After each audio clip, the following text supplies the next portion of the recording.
नमस्कार, good evening, Om Shanti. हमारे सभी प्यारे भाई बहनों का आज की इस राजयोगी रसोई कार्यक्रम में एक बार फिर से बहुत बहुत स्वागत है। आज हम फिर से आपके सामने कुछ नया लेकर आए हैं और नवीनता तो हर किसी को पसंद आती है। और आजकल हम देख भी रहे हैं, नए नए तरीके से हम त्यौहार मना रहे हैं। पहले बाहर जाकर मनाते थे, अब घरों में ही कर रहे हैं ये सब। तो नयापन सबके जीवन में आ गया है। तो नएपन के लिए और दिल को बहलाने के लिए आज कुछ और नया ट्राई करते हैं। तो बैठे बैठे क्या करें, करना है कुछ काम। माखन भाई से ही कहते हैं, कुछ सिखाएं नया आज शाम। माखन भाई, ओम शांति। ओम शांति। हमारे सभी दर्शक बहुत सराह रहे हैं इस कार्यक्रम को और नई नई डिमांड्स भी आ रही हैं उनकी। लेकिन आज आप क्या सिखाना चाहेंगे उनको? आज हम मैसूर पाक बनाने वाले हैं। मैसूर पाक? मैसूर तो जगह का नाम है, ये डिश कैसे हो गई? हाँ, आपने सही कहा। मैसूर कर्नाटक में सिटी है, लेकिन मैसूर पाक की शुरुआत भी वहीं से हुई है। वहाँ राजा थे। उनकी राजा की पैलेस में 1884 उस समय ये मैसूर पाक फर्स्ट टाइम बनाया गया। अच्छा। और वो भी उनकी भी एक हिस्ट्री है कि एक बार उनके जो रसोइया थे वो स्वीट बनाना भूल गया। तो राजा ने स्वीट मांगा, तो फिर उन्होंने क्या किया, राजा को और चीज़ों में थोड़ा बिठा के बिजी करके फटाफट जाके बना के ले आया। तो राजा को बहुत पसंद आया और उसको भी, रसोइया को, जो रसोई में दिखाई दिया, बेसन है, चीनी है, अपना बनाया और ले आया। तो राजा टेस्ट करके बहुत खुश हुए, बोले इसका नाम क्या है? तो वो भी सोच में पड़ गए कि नाम तो कुछ है ही नहीं, मैं तो अचानक ही तैयार करके लाया। तो मैसूर तो हमेशा जिस जगह पे रहता है तो कॉन्शियस पे रहता है, तो मैसूर पाक बोल दिया। तो तब से ये मैसूर पाक पूरी दुनिया में फैली। माखन भाई, बहुत इंटरेस्टिंग कहानी सुनाई हमें। ठीक है, अभी हम शुरू करते हैं कि वो मैसूर पाक बनता कैसे है। हाँ, तो आपने उस रसोइये से सीखा है? ये तो नेचुरली एक जगह जहाँ भी शुरुआत होता है तो सब जगह पहुँच ही जाता है। तो सच तो बात है। ये तो हम बाबा के घर में सेवा में हैं और बाबा के घर में हर चीज़ बनता है। तो मैसूर पाक हम बनाएंगे, इसके लिए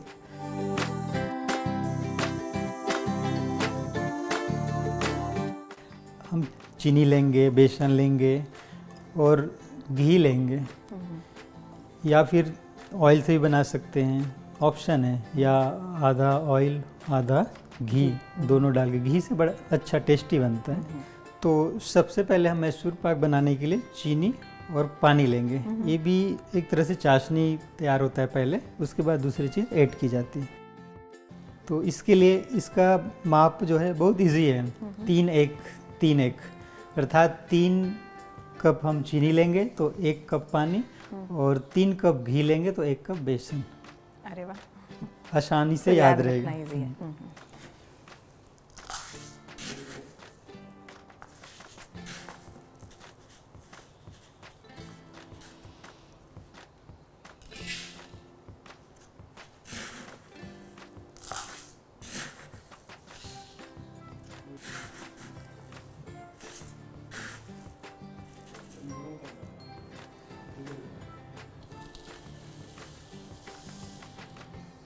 ये 3 कप हमने चीनी ले ली। अब पानी लेंगे।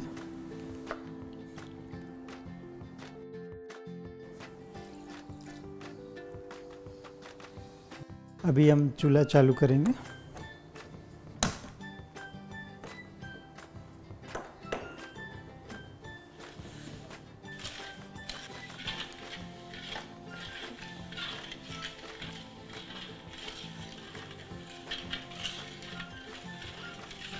अभी हमने चीनी और पानी ले ली और इसको चाशनी की तरह हम मेल्ट करेंगे चीनी को। जब चीनी जो है 90% घुल जाए या पूरा भी घुल जाए, चीनी नहीं दिखाई दे रहा है, तो फिर हम इसमें बेसन और घी डालेंगे। तो ये भी एक तरह से चाशनी की तरह होता है, और उसके बाद बाकी चीज़ ऐड किया जाता है। और भी तरीका होते हैं कि आप तो फिर घी को गरम करके रखते हैं और फिर बेसन और चीनी लेके ऐसा करके तेल ऊपर से डाला जाता है, घी डाला जाता है ऊपर से गरम गरम, तो वो थोड़ा डिफ़िकल्ट थोड़ा सा। तो ये बहुत ही आसान है और इजी है कि थोड़े थोड़े हम एक साथ ही मटेरियल लेके बनाते रहेंगे तो आसान है, हर कोई बना सकता है। बेसन को पहले अलग से भूनने की ज़रूरत नहीं होती इसमें? इसमें ये होता है कि जो हम बना रहे हैं ये सबसे इजी तरीका है बनाने का मैसूर पाक का। और एक तरीका ये होता है कि उसमें बेसन को थोड़ा सा घी या ऑयल लेके घोल के रख लीजिए और चीनी और पानी का चाशनी बनाया, फिर थोड़ा सा उबाल आ जाए चाशनी का तो बेसन घोला हुआ वो डाल दिया। उसके बाद फिर अलग चूल्हे पे गरम घी या ऑयल जो भी डालना चाहते हैं उसको गरम उबलते हुए बना अच्छा गरम चाहिए तो उसको फिर बारी बारी से डालना पड़ता है ताकि वो अच्छा गर्माहट हो और उसमें झाग से उठे और ऐसा करके। तो दो तरीका है और वो प्रोसेस थोड़ा सा डिफ़िकल्ट है और लोगों को अगर नहीं कर पाते तो और दो दो चूल्हे चला के अकेले करना, और ये बहुत आसान है। देखिए अभी हमारा चीनी घुल गई, अब उबाल आ रहे हैं। अभी इसमें हम घी डालेंगे। पहले घी इसलिए डाल रहे हैं ताकि बेसन गांठ न बन जाए।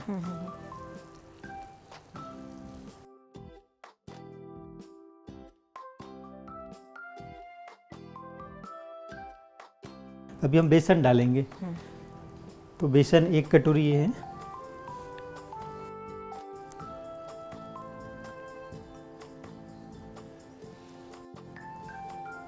ये हमने सारे मटेरियल जो डालने थे उसमें डाल दिया। अभी इसको पकाना है बस। अभी इसका फ्लेम जो है, आग जो है बीच का है, मीडियम में, क्योंकि बेसन डला है तो अभी शुरुआत में थोड़ा सा पकड़ने का चांस रहता है, लगने का चांस रहता है, तो बीच में हमने इसको थोड़ा सा बढ़ा के रखा है।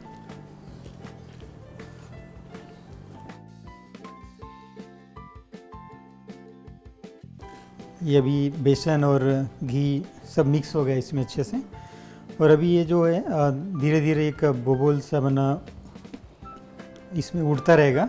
और हमारा चूल्हा का भी फ्लेम जो इतना ही होना चाहिए कि थोड़ा सा उसमें उबाल सा आता रहे हल्का हल्का, एकदम कम भी नहीं होना चाहिए और एकदम ज़्यादा भी नहीं होना चाहिए। तो भी हम इसमें थोड़ा और बढ़ा सकते हैं इसका टेम्परेचर।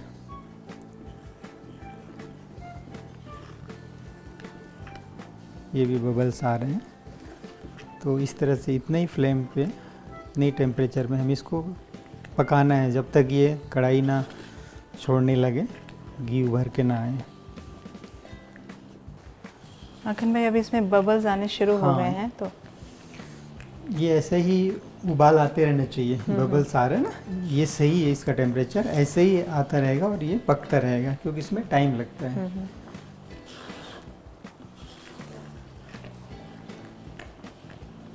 अभी ये और गाढ़ा होता जाएगा। हाँ, ये गाढ़ा होंगे। फिर एक इसमें जो जाली होता है ना मैसूर पाक में, तो वो इस तरह से पकेगा झाग आकर।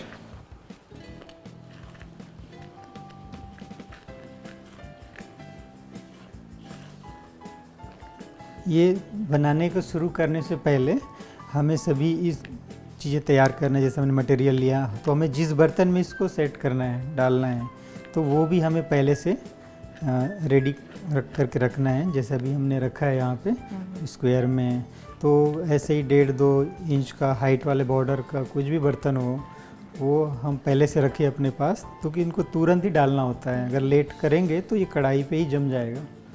तो पहले से ही आपने इस बर्तन में फॉयल पेपर लगा के रखा है, तो इस तरह से लगा के रखना ज़रूरी है? वैसे अलग अलग तरह से करते हैं। कई जो है ग्रीसिंग कर लेता है, ऑयल लगा लेता है ट्रे को, और ये ज़रूरी नहीं है। वैसे ही ऑलरेडी ये तेल काफ़ी, घी काफ़ी छोड़ता है, इसमें मात्रा काफ़ी होता है ऑयल का, तो वो एक हम इसलिए लगाते हैं कि एक आसानी से निकल आता है, और नहीं लगाएंगे तो भी चल सकता है। माखन भाई ऐसा लग रहा है ये और गाढ़ा होता जा रहा है। हाँ, इसमें का जो पानी का मात्रा है और बेसन जो है तेल को भी अच्छे से अवशोषित कर लेता है, खींचता है। बेसन और तेल तो मिक्स हो जाते हैं आसानी से, तो गाढ़ापन आएगा। और चाशनी है, चीनी इतनी मात्रा में है, तो इस मेन जो चीज़ है इसमें ऑयल और चीनी का रोल है। तो इसमें जितना ऑयल है और चीनी के फुलावट से ही ये मैसूर पाक बनता है।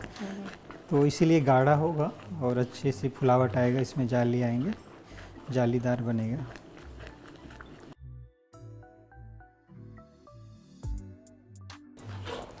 आखिर में ये जो कहावत है, जैसा अन्न वैसा मन, और मन का प्रभाव भी अन्न पर पड़ता है, और बाबा भी कहते हैं कि याद में रहकर भोजन बनाओ, तो इससे क्या फ़ायदा होगा? कैसे याद में रहने से, परमात्मा को याद करने से भोजन कैसे शक्तिशाली बन सकता है?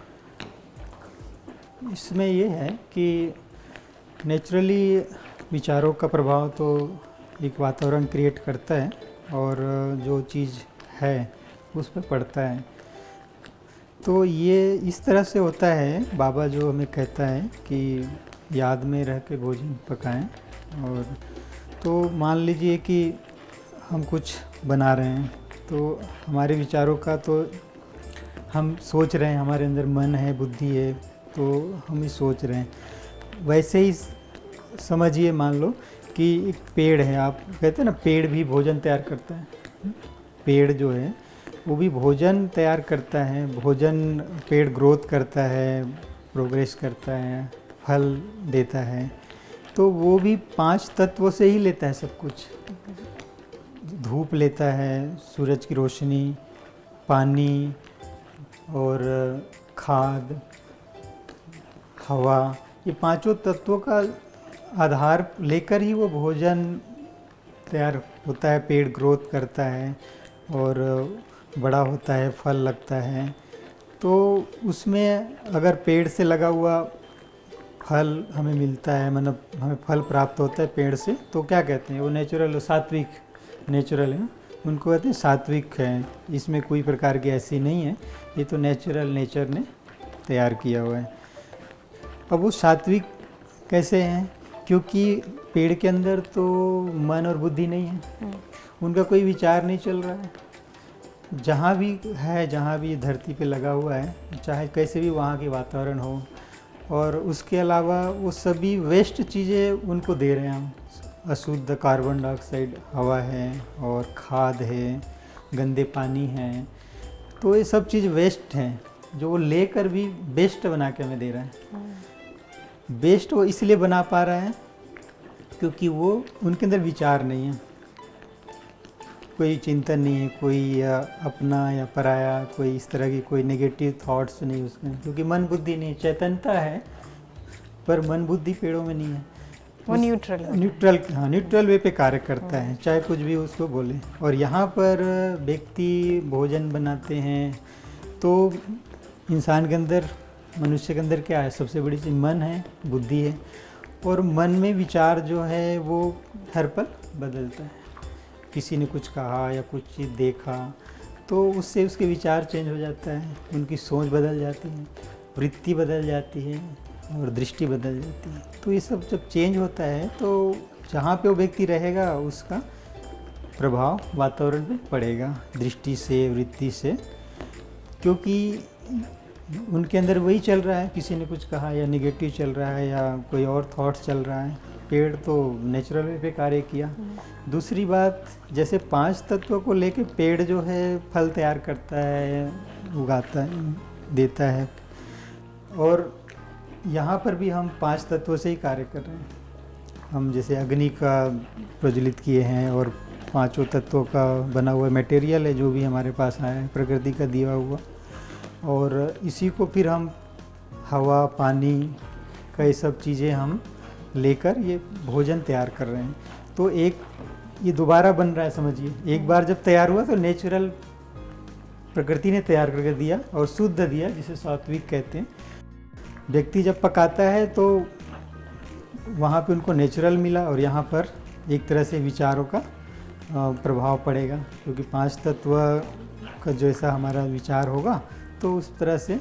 और कहा जाता है कि अग्नि पे जो चीज़ संपर्क में आता है, हवा, पानी और अग्नि के, तो उस जगह का एक तरह से वातावरण का इफेक्ट उस पर पड़ता है।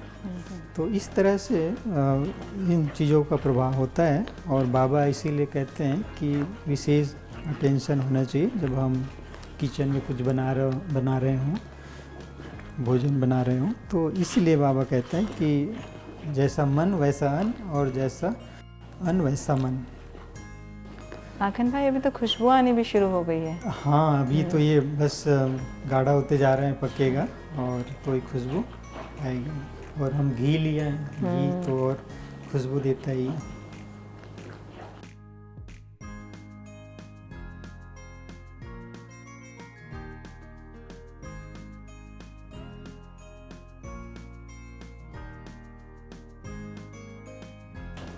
माखन भाई रंग रूप बदला हुआ दिख रहा है इसका, किस स्टेज पर आ गया है अब ये?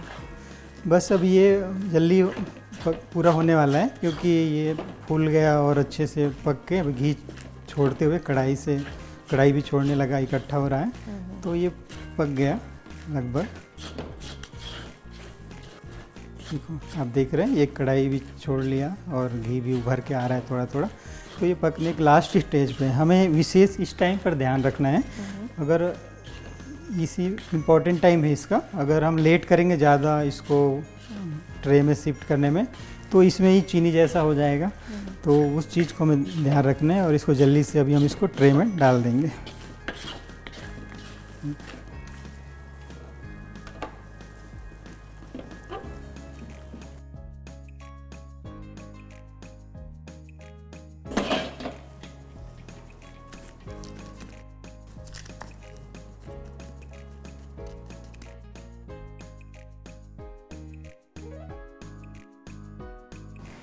ये इस तरह से इसको ट्रे में डाल के इसमें ड्राई फ्रूट वगैरह ऐसे ज़रूरत नहीं होता, ऊपर से डालें। जो पीसेस होता है तो हल्का सा डेकोरेट कर सकते हैं पिस्ता वगैरह रख के, बाकी नेचुरल जैसा ही होता है बन के। तो इसका कलर, ओरिजिनल कलर यही होता है? हाँ, इसमें और लाल भी कर सकते हैं, लेकिन जैसे ना घी और उसमें थोड़ा सा घी का थोड़ा सा वाइटनेस आता है हल्का सा, और जो ऑयल वगैरह में होता है तो डार्क आता है। तो ये अभी गरम है और ये सेट हो जाएगा। इसको 10 मिनट बाद हम इसको काटना है। अगर नहीं काटेंगे अभी तो फिर ये टाइट हो जाएगा, बाद में मुश्किल हो जाता है काटना। तो 10 मिनट बाद इसको काटना होगा। उसके बाद आप इसको दूसरा दिन यूज कर सकते हैं, या फिर 8-6 घंटा बाद थोड़ा अच्छे से वो निकल आए, पीसेस बने, तब इसको यूज कर सकते हैं। ठीक है। तो ये बहुत ही आसान है बनाना। इसका आपने देखा कि 3-1 का हिसाब से, और हर कोई बना सकता है। जो ये सहज तरीका है। ये कितने दिन चलेगा? ये इनका लाइफ काफ़ी होता है। ये अगर हवा नहीं, इनको अगर पेक रहा ये तो नमी नहीं लगा तो 1 महीना चल जाता है, क्योंकि इसमें अधिकतर तक मेन चीनी और ऑयल है, तो ये इसकी लाइफ लंबी होती है। माखन भाई ये तो बहुत अच्छी आइटम बन गई हमारी। मीठे के साथ अच्छा लगेगा अगर हम शाम के समय, जैसे कभी कभी मन करता है कुछ झटपट बनाकर खाएं, तो कोई ऐसा स्नैक आप सिखा सकते हैं हमें जो जल्द से जल्द तैयार हो जाए, और हमारे पास थोड़ा समय भी अभी है। वैसे तो दूसरे और नमकीन वगैरह में टाइम लगता है। एक ऐसा चीज़ है जिसे हम जल्दी बना सकते हैं, और ख़ास बच्चे को पसंद का चीज़ है वो, और उसको तुरंत बनाए खाने में मज़ा होता है। अगर 2 घंटे 4 घंटे भी रखेंगे तो भी वो मज़ा ख़त्म हो जाता है। वो है पॉपकॉर्न। अरे वाह! तो पॉपकॉर्न आप समझ सकते हैं आज के समय में हेल्थ कॉन्शियस है लोग, और अधिकतर लोग पॉपकॉर्न खाना आजकल शुरू कर दिया है। उसमें ऑयल कम होता है और जो शरीर को फ़ायदा चाहिए वो ज़्यादा होता है, क्योंकि कॉर्न का जो बीज है उसमें काफ़ी ताकत, प्रोटीन होता है। हल्का स्नैक्स है, कोई प्रकार की फ्राई नहीं होता, तो वो हम बना सकते हैं।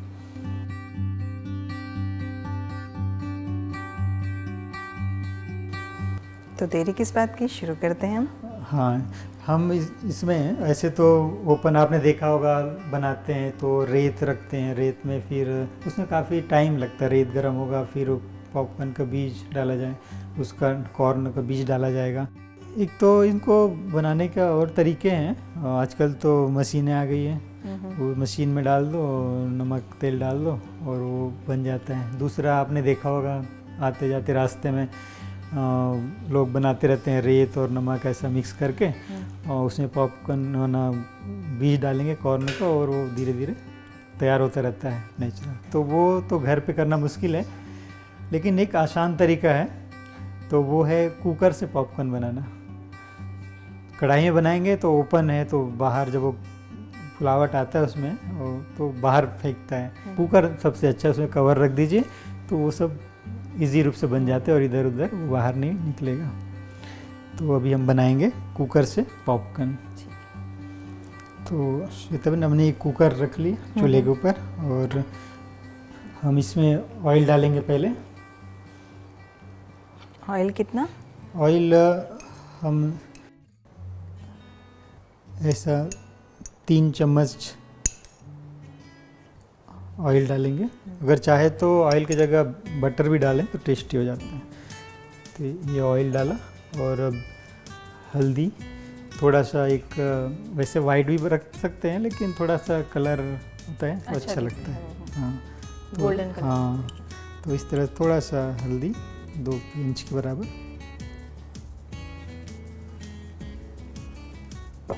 ये नमक, ये नमक डालेंगे आधा टीस्पून। अभी हम इसमें कॉर्न बीज डालेंगे। ये तो ज़्यादा, इसका हम आधा लेंगे। ये हम जो डाला है उसके लिए ऐसा एक कप है, उसमें या फिर स्पून से ले लेंगे जो हमने हल्दी नमक डाले हैं उसके हिसाब से। तो ये 6 स्पून डालना पड़ेगा, इतना काफ़ी है जो हमने हल्दी और नमक डाला है उसके लिए। और कुकर में भी ये आसानी से आ जाएगा।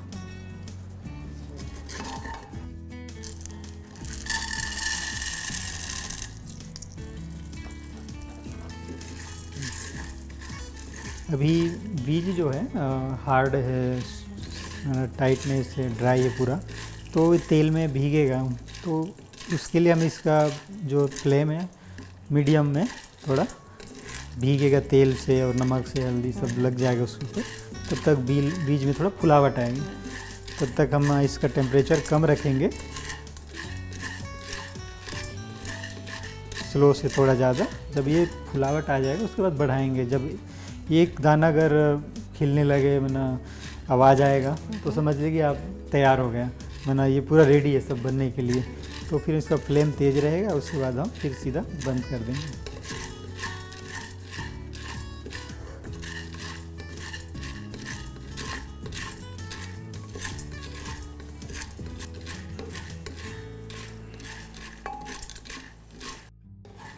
अभी देखो आवाज़ आ रहा है, आवाज़ आनी शुरू हो गई। हाँ, अभी ये बिल्कुल रेडी। थोड़ा सा हम फ्लेम तेज कर देंगे और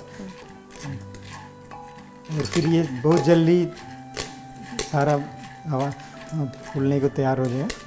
तो ये बाहर आने को, बाहर ऐसा आएगा तो हम इसको ऐसा ढकना पड़ेगा। अभी हम फिर इसको हम ऐसा कर सकते हैं ताकि वो जले ना। ऐसा करके पलटा चलाने की ज़रूरत नहीं, इससे भी वो जलेगा नहीं और वो फूलता जाएगा। तो अगर एक ही जगह पे बीज रहेगा तो जलने का डर है।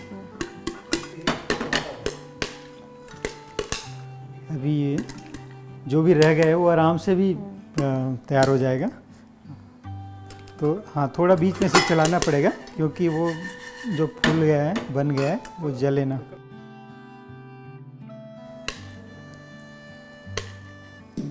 जो रह जाता है ना वो लेट से वो ये होता रहेगा।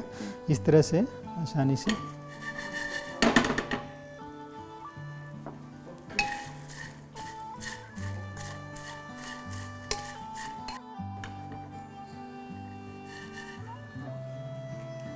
इसको हम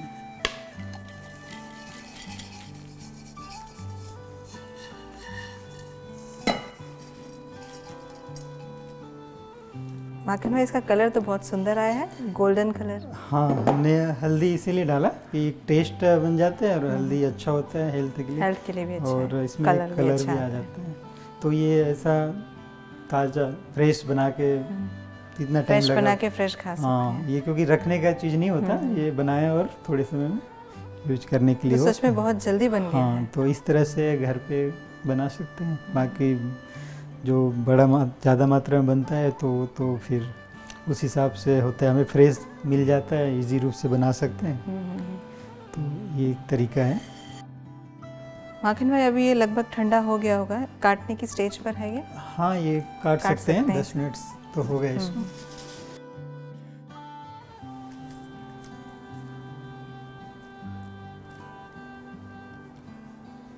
बहुत सहज कट रहा है अभी, है ना? हाँ, ये सॉफ्ट है और आसानी से चाकू अगर उसमें चल रहा है तो समझिए कि ये अच्छा बना है। ये इस तरह से इसमें पीस करके, अगर हम इसको लेट करेंगे काटने में तो ये टाइटनेस हो जाएगा, ज़्यादा टाइट हो जाएगा, तो फिर बाद में काटना मुश्किल होता है। माखन भाई मेरे ख्याल से ये बहुत जल्दी बन गया है। होता है, ये हम कम मात्रा में ही बनाए और घी लिया हमने पूरा, तो इसमें भी थोड़ा सा ये फर्क पड़ता है और ये जल्दी तैयार हो गया। माखन भाई आज की मुरली में आया था कि ब्रह्मा बाबा को बहुत खुशी होती है कि शिव बाबा उन्हें खिला रहे हैं। तो परमात्मा को खिलाने में कितनी खुशी का अनुभव होता है, तो क्यों ना हम भी उस सुख, उस खुशी का अनुभव करें। हाँ, वो तो बाबा को हमें खिलाना ही है और भगवान को खिला के खुशी मिले। ये भी भाग्य है, हर कोई नहीं करता दुनिया में। जो घर में बनाता है और भगवान को ऑफर करता है, वो भी परमात्मा से जुड़ने के एक आधार हैं। हम उस पल उसको याद करते हैं, उसकी स्मृति में उनको ऑफर करते हैं, तो उस समय हमारा सफल होता है और हमारा भाग्य जमा होता है। तो ये तो स्वाभाविक करना ही चाहिए हर एक को।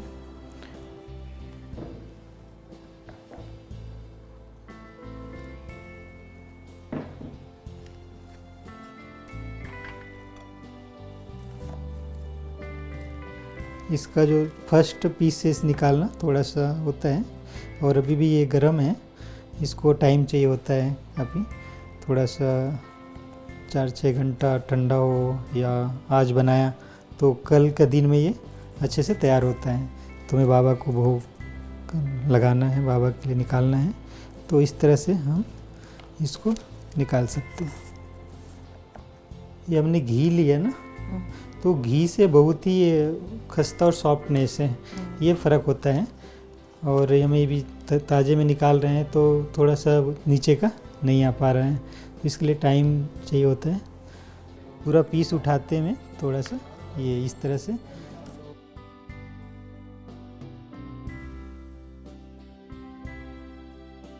माखन भाई बहुत बहुत थैंक्स। बहुत कम समय में, बहुत क्या बहुत कम समय में आपने हमें 2 इतनी अच्छी आइटम सिखा दी।